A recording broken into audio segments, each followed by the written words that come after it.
Ayan guys, ito yung mga gamit sa mga pusa. Ang tawag nito ay yung protection. Ilalagay natin to sa pusa kapag magpaligo. At ito naman ay shampoo o sabon nila. At dito natin ilalagay yung shampoo para dahil malambot ito guys, tingnan nyo naman kasi ano siya, parang rubber.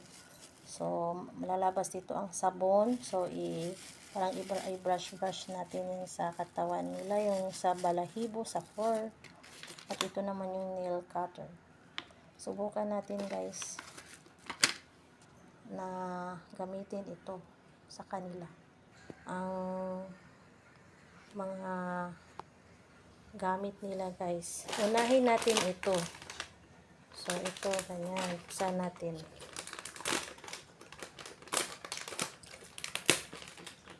Ganito, pakita natin kung anong itsura nito. Ayan. Ayan, ganito ang itsura niya guys. So, ayan guys. Ito yung dito siguro ilalagay kasi maliit yung butas. Dito ilagay yung sa ulo niya, sa liig. At dito naman ipapasok. Dito magsimula ipasok sa katawan. Depende na yan. Para hindi tayo makalmot sa pusa. So, ito naman yung shampoo. So, itong shampoo na ito, dito natin ilalagay. Sa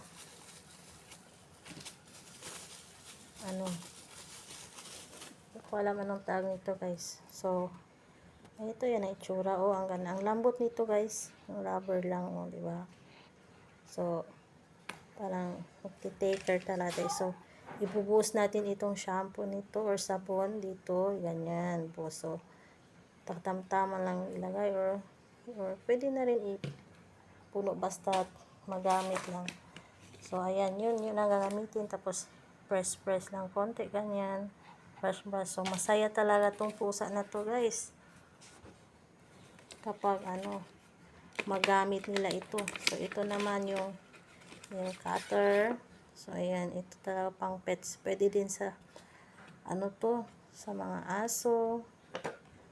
So grooming, proper grooming talaga. So ayan, ganyan yun guys, yung nail cutter. At saka yung pang ano, yung tawag dito, yung sa kuko, ganyan, ganyan, para pang pusher at or nipper. Yung pang ano siya, para hindi mating matulis. So pang ano siya guys, ganyan, oh. Ito, alam niyo na yun. So ayan guys, lahat yung gamit niyo. Sana maging successful ang pagligo namin. Ayan, ito na lahat. And thank you for watching.